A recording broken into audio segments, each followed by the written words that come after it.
Hello, and here we are with another episode of First Deal Diaries. I am your host, of course, Danielle Saunders. It is a beautiful sunny day here in Gloucestershire, and I am joined today by the wonderful Nic and Matt Reeves. Hello, and welcome to the podcast. Hello. Lovely to see you. You too. Thanks so much for coming on. So, you're based in Bristol. What does life look like for you at the moment? It's nice and sunny here as well today. How's life? It's moving in the right direction, I think, is the way we would sum it up. Yeah, busy, but good busy, I'd say. Some days not so good, most days good. It's a bit of a roller coaster, this property stuff, isn't it? Oh, It's isn't it very ever? much up and down, but it's on an upward trajectory overall. So, yeah, good. Yeah. Good. Well, we'll get to that in a bit. So, you've got kids, you're both working full time. What's a normal day looking like for you at the moment? Well, Hectic. yeah, it's the balancing at the moment. Some days we have to prioritise the day job, other days we have to prioritise the project. And then we try to get to the gym as well, because that's kind of keeping us sane at the moment. A little bit of time to ourselves and just away from the house. Factor in some time with the children, if wherever possible. Yeah. Obviously, Emily's just gone to uni, so life at home is a lot different than it was 6 months ago. But yeah, we've adapted, we've moved on. We're so busy, to be honest. It's not been too bad, has it? No, it comes down to prioritising, doesn't it? And I would say no 2 days look the same. It is a little bit of get out of bed and what do we need to do first today? Yeah. And you just work accordingly. Yeah. So you've got quite a lot of experience in the property industry, but coming at it from a different angle. Tell me about your day jobs. Okay. Well, I kind of do admin. It kind of generalises it, but I submit planning applications for people. I submit building reg applications. I advise them on planning. I advise them on permitted development. I also deal with correspondence on behalf of the architect I work for. I also deal with correspondence on behalf of the loft conversion company I also do work for. Yeah, and I also, the loft conversion company, I also do some other bits and pieces for them with payroll and that as well. So it's an admin heavy role, what I do, but there's a lot of background in the planning and building reg side. That's the majority of my work. Yeah, I don't think you're being entirely fair to yourself there. You're more than just admin. You're a bit of an oracle, all things planning and building regs related.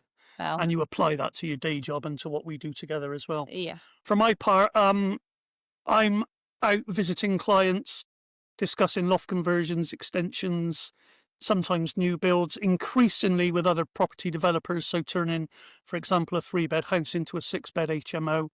And a lot of my time is spent out on site, either talking to people and advising them what can be achieved, or actually measuring their house ready to start doing drawings for them. Yeah. Okay. Wow. That's quite a lot of interesting property work you're doing for other people. How did that lead you into thinking, let's have a look at doing that for ourselves? Yeah, but that's exactly why we did it, because the guy I was doing some work for, he was already a portfolio landlord, and I'm like, Sorry, my cat keeps oh, hello, jumping. cat.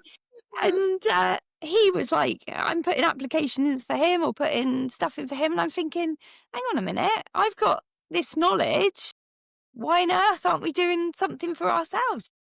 At the end of the day, we were making other people rich with our knowledge and our experience. Yeah.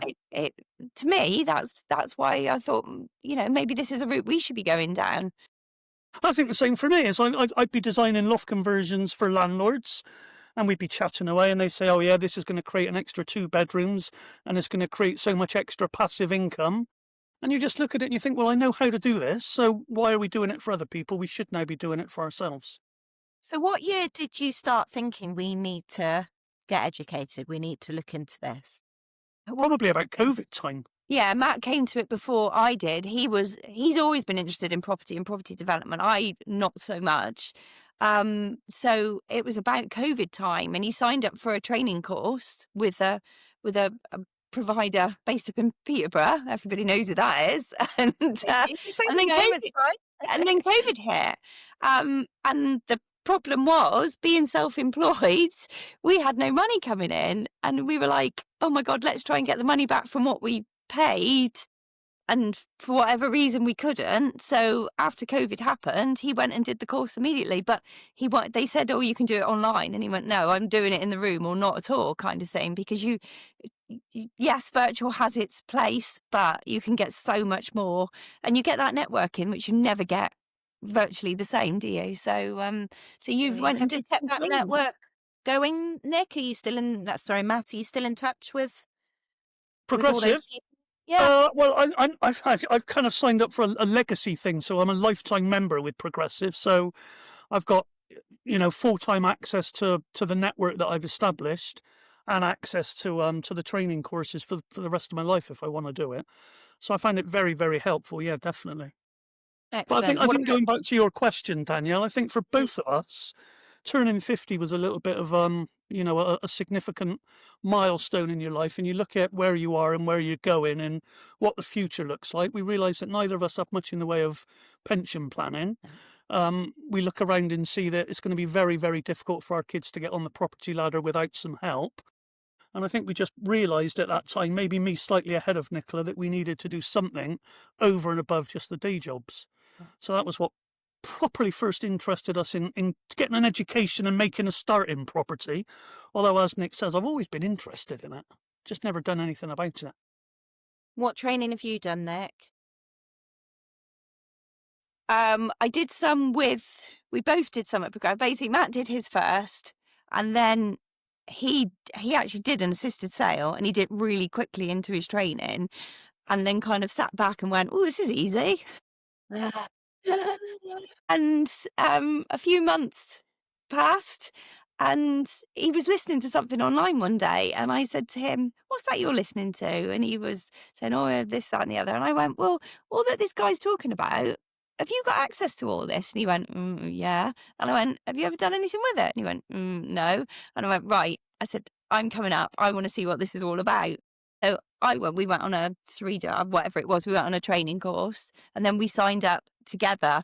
So we started then doing it together, which had its challenges, because at that point I didn't realise that we should be both working to our strengths. We thought we both had to do everything. And it's only further down the line we realised not. Both do your own things that you're good at. And after we'd done that, then I discovered Simon and Pin, and that was life-changing for me. I never felt comfortable completely with the training I was doing with the other provider.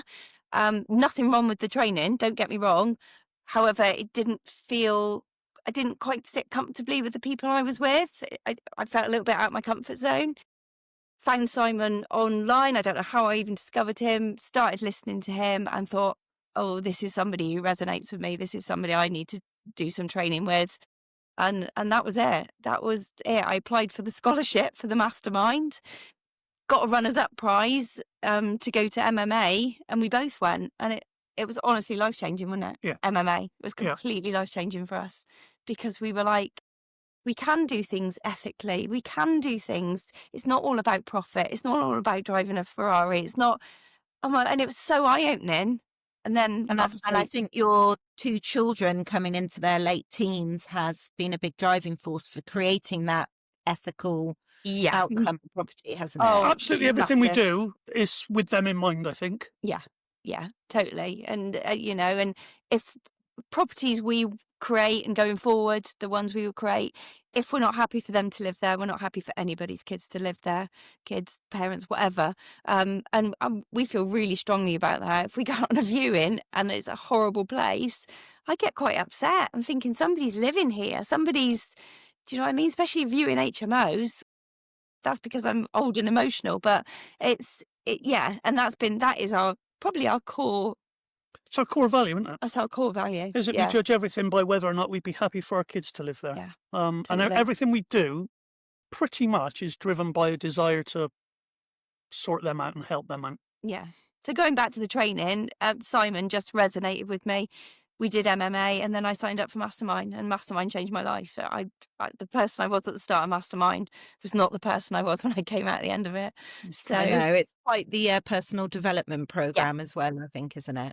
Totally. It wasn't to do with property. It was completely personal development for me. So yeah, I called Simon Frankenstein once because he creates these monsters and he changes these people and changes their lives. It's as simple as Yeah. that, you know? So you're focusing on sort of using various tools, shall we say, to create great property outcomes. So flips, assisted sales, that's been your primary focus. yeah, and planning gain. Because with our Has there been background, any particular reason that you've looked to do that sort of deal? I think because using our knowledge of planning, I think that's been a big thing. We can maybe see opportunities that other people don't, that have that knowledge of planning, which is the one we're doing at the moment. That's why we wanted to get it, because we knew that there was planning potential there, planning gain. If I'm honest, we've never been drawn to HMOs. I know HMOs were the buzzword and everybody's like, well, that's how you can make the most money. But it's not what we felt passionate about. And I think because we didn't feel passionate about it, it didn't feel the right way to go.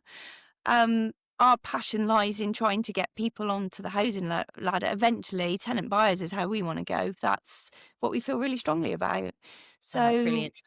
yeah. I think my answer to that question, Danielle, would be when we started out without a great big pot of money behind us and without any investors behind us, it was either try and get a war chest together or sit still, really. So we kind of decided that flips and assisted sales would give us a bit of a war chest that would allow us to then start taking on single let buy-to-let properties. As Nic said, we're not necessarily that interested in HMOs. It's difficult to make single let stack in Bristol if you're not putting a big deposit in. So we just decided that we'll build a war chest for a few years.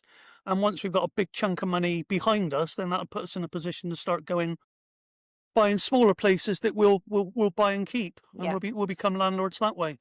So let's just pick up on assisted sales for what perhaps people who are listening don't quite understand. Talk me through the basic model of an assisted sale. An assisted sale is basically a flip project where you never actually buy the property. So you enter into an agreement with the homeowner to develop their property and maximise the potential. And then when they sell it, they will get the an amount that you've agreed with them up front, and you get everything that's left over. So in an ideal world, whatever you've spent on your refurb will be repaid plus some profit on top. It just means that you're never ever having to fund stamp duty. You're never having to fund the 25% deposit. The only money that you need to find yourself is the cost of the refurb. And that can be used using private investors, bridging However, finance, yeah. bank sort of Yeah. thing. Okay. Yeah. Excellent. That's very interesting, because I think what is so significant about your story, and I really want to make clear to people listening, is the deal that we're going to talk about has been funded fully by private finance and bridging, or is there a little bit of your own money in it? There's a fair chunk of our own money in it, Okay. but the majority, way more than 50%, is other people's money, either bridging finance or private investors. Yeah. Okay, that's brilliant. And, I think that's so important for people to hear, that there really is money out there that's available to invest in good deals. And your persistence over the last 2 or 3 years, viewings, building relationships with estate agents, being active members of PIN meetings and other property events and property training programs, you've really built up a great reputation. People know, like, and trust you. And that has led to raising that finance. Would you agree? It's difficult to big yourself up, but yeah, the bottom line, I guess, is that's exactly what's happened. Yeah. It was a real slow burn, and for 18 months or 2 years, we felt like we were doing everything that we should be, but not seeing the results. And obviously, over time, people watch you, and yeah, we've managed to raise finance, and quite a lot of finance in the past 6 months or so that probably we wouldn't have if we'd not put all that legwork in up front. Yeah. Okay. Well, let's look at that deal then. So it's a 3-bed semi. Tell Yeah. me more about it. It's a 3-bed semi that is literally, we could walk to it within 5 minutes from where we live, it just happened that way. It wasn't one that we deliberately sought out. It was never advertised with an estate agent to start with. I found it. I was scrolling through local Facebook groups, which is something I do quite a lot. And somebody had put on there, I'm looking to sell a property in BS4. Can somebody recommend a decent estate agent? So I thought, well, nothing ventured, nothing gained. And I messaged her immediately back and just said, I can recommend an estate agent, but we actually look to buy property in that area. Is it something that we can help with? So that's how we found it. We tried to negotiate direct to vendor, which went reasonably well for a while, but for one reason or another, the deal never happened. And we watched the property, expecting it to come on the market. Nothing happened for about 6 or 9 months, and suddenly it popped up on Rightmove. So we were straight on to the estate agent and said, look, we're really interested in this property. Can we come and have another viewing? And it just developed from there. But yeah, we'd been kind of watching it and looking out for it for best part of 12 months. Yeah, and we were tracking it on Property Filter because we use Property Filter, and it sold. It went on the market and sold within a couple of days, didn't it? Yeah. When we phoned the agent, said, "Can we get in and view it?" And he went, "Sorry, it's gone already." Anyway, because like you said, the putting in the footwork and stuff, because we've made a really good relationship with this agent. As soon as it fell through, before he put it back on the market, he phoned us and he went, "It's fallen through. I'm not going to relist it. Do you want to come and have a look before and make a decision?" So he literally got us in 8 o'clock the next morning on a Saturday morning. We got our builder to come in as well because he said, I need a note because I need to put it back on the market on Monday, if not. And literally, we saw it. He put the offer in for us on Monday, and by Monday evening, we had it, but we'd secured it at 75,000 under the asking price. Wow. Okay. So it was on at 375. You got it Yeah. for 300,000. Yes. Second time around in the Yes. fall through. So likely a motivated seller. What was it in this property that you thought you could do something with? Property it's a semi-detached property that sits on a corner plot, and the corner plot has got 4 houses on the corners, Like a crossroads. like a crossroads, and 2 of the other 4 had built a new build on the side. So we looked at it and thought, well, if the 2 of them can do it, then there's no reason why it can't be done on this one, and presumably at some point the outstanding one on the 4. So we kind of took a little bit of a punt on, we think we can get planning permission for a new build on this. That was the only thing that attracted us to it, the fact that 2 of the other houses on the crossroads had done exactly the same. Okay. So and we the did- planning game then, you were just Yeah. going to Yeah. title split, get a planning game, move on. Was there any refurb involved in the main house? Well, we or- thought with the main house, because there have been tenants in it, they've had it tenanted for 20 years. When we went and looked at it, there was 3 blokes living in there. And the walls and everything they covered, they collected Lego, they collected Star Wars stuff, they collected lots of things like that. So you couldn't really see the walls and stuff. So we thought, honestly, it was a light refurb. Nah. Once we got in and started taking wallpaper off, we realised it wasn't a light refurb. So we've had to go back to brick on it. So it's, hadn't we? We completely gutted it. Yeah, it was a lot more work than we anticipated, and obviously it's cost a lot more money than we anticipated. But the fact that we got it at such a discount, and with the uplift from the planning game, means that there's still a really, really healthy margin in it. Yeah. So talk me through that planning application then for a new build. What was that like?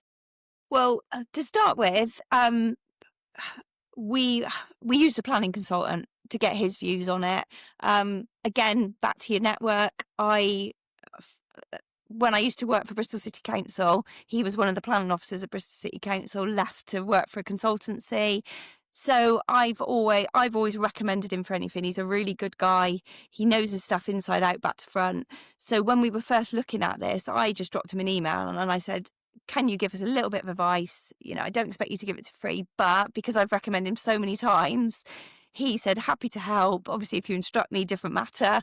And he said his overview was, "I don't see why you won't get it." He said, looking at the other 2, he said, "We can argue the case. There's a precedent in place." So we instructed him and he was invaluable. Don't get me wrong, it was expensive, but he was absolutely invaluable. We did the drawings ourselves, didn't we? Yeah, we did the drawings ourselves. Obviously, with our backgrounds, we did all of the drawings right up to the stage where they're ready to be submitted to the local authority. but we just asked for his help in guiding us on what we should be showing and what we shouldn't be showing. He put the submission into the council for us, Yeah. and it just meant that if there was any pushback from the planners, he would be dealing with it and he would know what answers needed to be given. Yeah. So the planning process was relatively pain-free for us because we weren't necessarily that involved. We'd get an occasional email from our planning consultant saying, well, the planners have pushed back on this, but I've answered for you already. So it was largely out of our hands. Obviously, we're kind of sitting there wondering, is this going to go through? Is it not going to go through? But I think at all stages, the planning consultant was really reassuring. He said, look, don't worry, this is going to happen. I've got to change this, but it's not a problem. And I think if we did anything similar, we wouldn't hesitate to use a planning consultant again. No, and this comes down to cost versus value, because I'm more than capable of I've put planning applications in for new builds before. I know what to put in, I know what they expect, but I think this, because it was so important, we decided the value of having a planning agent to be able, or a planning consultant to deal with it for us. It was invaluable, wasn't it? Yeah, it was almost a no-brainer. Yeah, it was a no-brainer, you know. And I've already emailed him, and we've got a potential site we're looking at now, a next one, and I've already emailed him and got him to look at it. And he, you know, and again, it's building those relationships, because I know I can drop him an email. He doesn't do things for free, but he might give me a bit of initial advice, a little bit more than he might give somebody else. And yeah, it's brilliant. So talk me through the numbers. We've looked at the purchase price. What are you looking to spend on the main house, and what are you hoping to flip it on for? So the original property, we bought it for 300. We anticipated when we bought it spending, well, you said a light refurb. We thought we were going to spend 50 to 60 on it, didn't we? Yeah. It's going to end up closer to 90, 95. But when it's finished, it should be worth 475, 480, somewhere around that kind of number.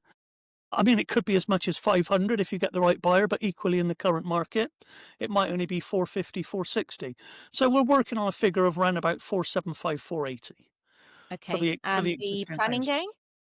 The planning gain, once we secured planning permission, we were offered 120,000 for the plot as it was, undeveloped, which we considered for a long time. Yeah. But ultimately decided to do the build ourselves. Right. Yeah, that was a big decision, Danielle. A really big decision, and a massive mind shift change. Yeah. To go from, well, let's just cash in and take the money, And move on, to let's try and raise the finance to do the build ourselves. Yeah. So how much finance did you have to raise to do that build yourself? We reckon the build's going to cost somewhere between 150 and 170,000, depending on what we find when we start putting spades in the ground, and obviously what spec we finish it to as well. Unfortunately, it's only really a double-storey extension. It's going to be attached to the existing house, so it's not a complex or complicated build. Yeah, somewhere about 150, 160,000 probably. Wow. Okay, so overall, tell me how much private investment you've raised and what profit you hope to make after all costs and investors are paid back. So when we started out, in order to finance the purchase and the refurb of the original house, we took a bridging loan. We put about 80,000 of our own money in, and we raised private finance of about 110,000. Yeah. Conscious of the fact that we needed to repay the bridging loan and now fund the new build. Well, we were approached out of the blue by a private investor who's agreed to clear the existing bridging loan and give us 180 grand to fund the new build.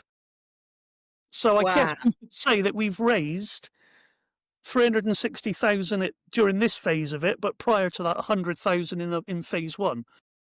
Word it how you want. It's either 360,000 or, you know, almost 500,000 in total. Yeah. Between two. Isn't that amazing?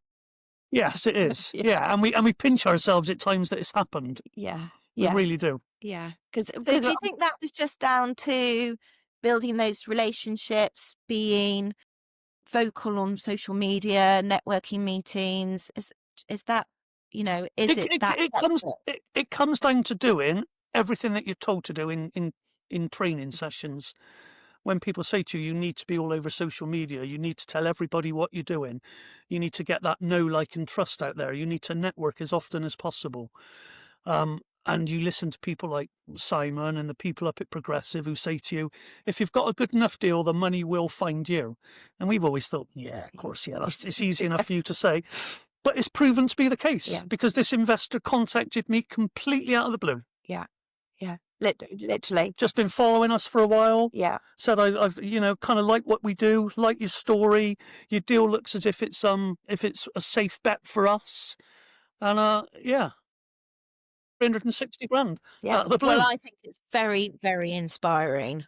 But it must have been incredibly stressful, this whole process. You kind of walked away from a cash offer to buy the plot in favour of something bigger and hopefully better. What keeps you guys sane? What do you argue? I'm dying to know.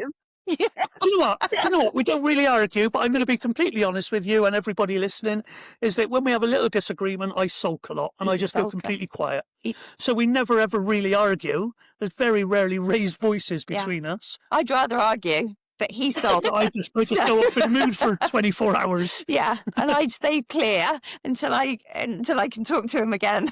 So, yeah, that's what. But I will just say, I get it, because although, as you well know, my husband is a farmer, so he's working full time, 7 days a week. But we are very much a team on the property stuff.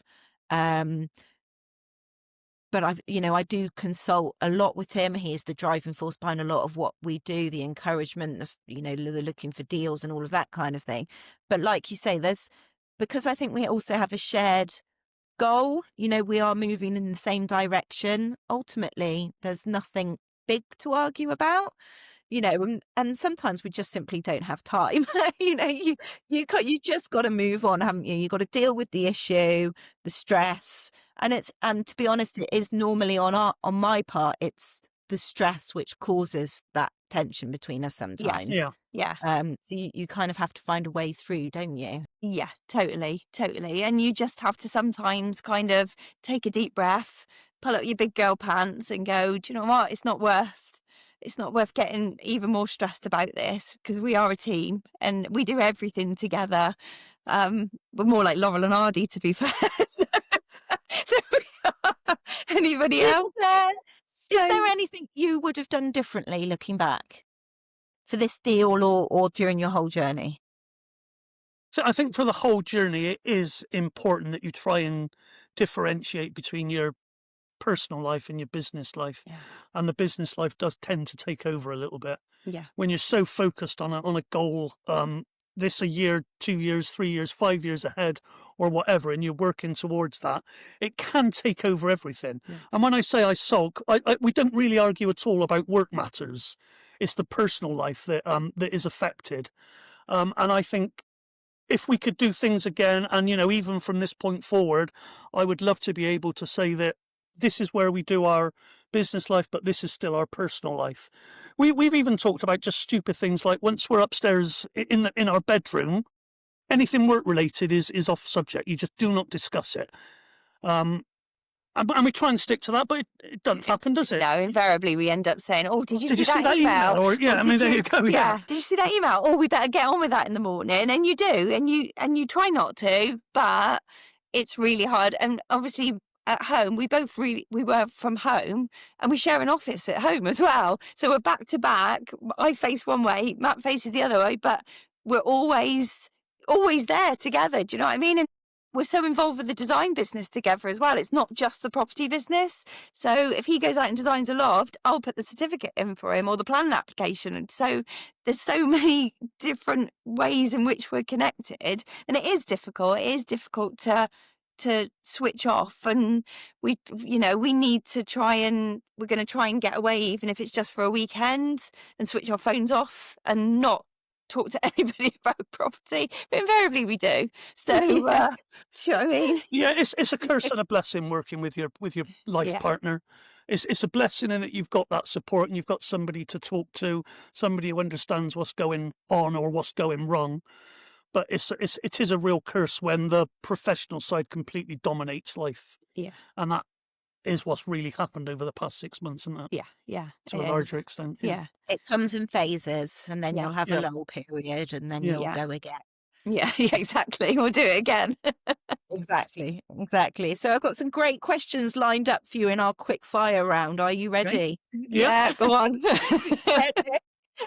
I'm not sure how you're going to answer these. We'll see. Who's more organised, Matt or Nic? Spreadsheets and stuff like that, steel stuff, Matt. Anything else, me.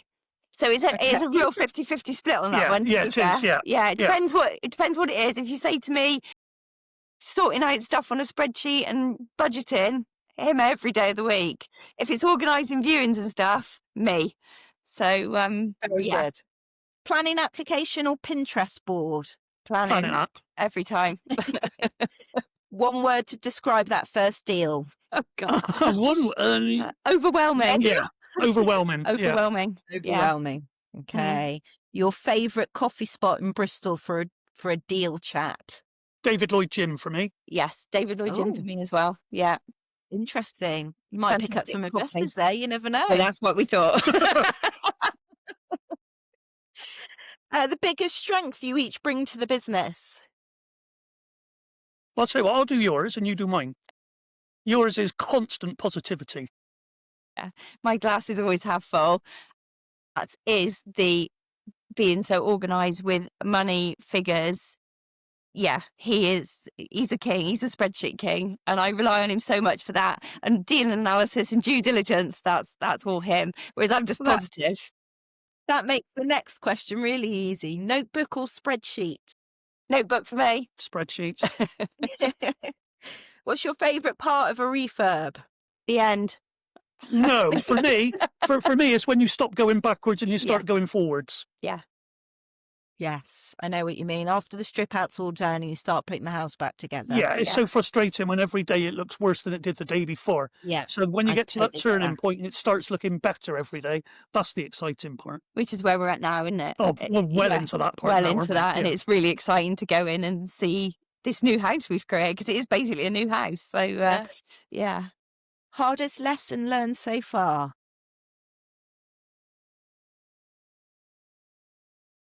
The need to plan well in advance, I think. Yeah. Make decisions early, be prepared well before you actually need to have something in place. Yeah, and too many cooks. Don't have too many people giving their opinion and trying to help you with your decisions, because things then drag on and you're like week after That's week. interesting. So yeah, make a decision and stick to it, and don't ask anybody else's opinion unless it's a professional opinion. We spent 3 days deciding on what door knocker to put on the new front door. Ridiculous. Ridiculous. Yeah. It is true. You do get hung up on silly things sometimes, Oh, don't you? totally. Yeah. Totally. So don't get hung up on don't sweat the small stuff, basically. Yeah, very good. So finish this sentence. Working together means? It means the world, but you have to tread carefully. Let's put it that way. Anything to add, Matt? Yeah, working together means 100% support from the person that matters most to you. Just don't let it take over. Yeah, okay. And finally, describe your property journey so far in 3 words. Up, down, exhilarating, I would say. Yeah. Yeah. Frustrating, exciting, life-changing. Very good. So, R4 Properties, is that the name of the business? How can people connect with you? What's next for you? Let's start with what's next for you.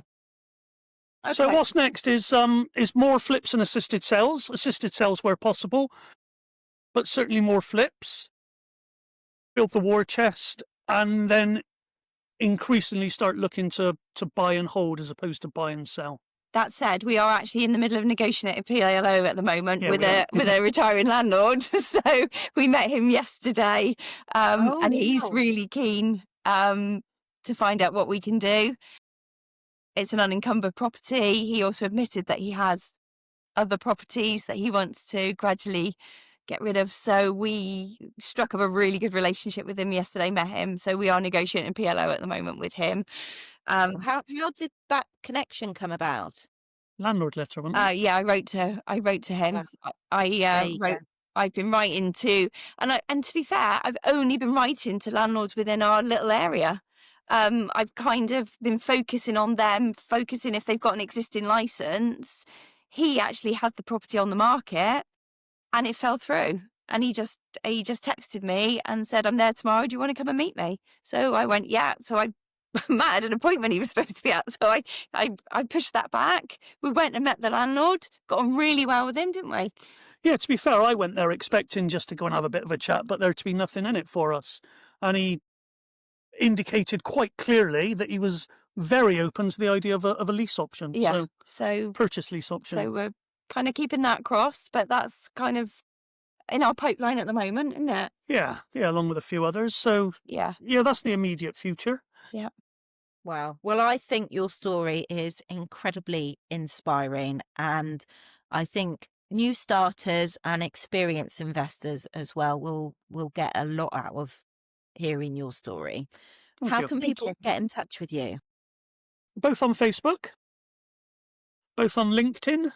Yeah. And Instagram. I'm just Nic Reeves on Facebook, and you're just Matt Reeves, aren't you? Yeah. And anybody can email us as well at hello@r4properties.co.uk. Fantastic. Both of you, it's been such a great chat. It's felt like talking to old friends. Great story. Loved every minute of it. And I really appreciate your time coming on the podcast today. You're most welcome. Thank you for asking us, Danielle. Thank you so much. You're so welcome. Good. I hope you really have enjoyed this episode. I think it's been brilliant. Do get in touch with Nic and Matt. Follow what they're doing. Their social media content is brilliant. And as always, if you would like to be on this podcast and tell your first deal story, then please do get in touch. Thank you for listening to First Deal Diaries. This episode is brought to you by Salty Air Design, where story meets design and brands breathe deep. See you next time for another First Deal story.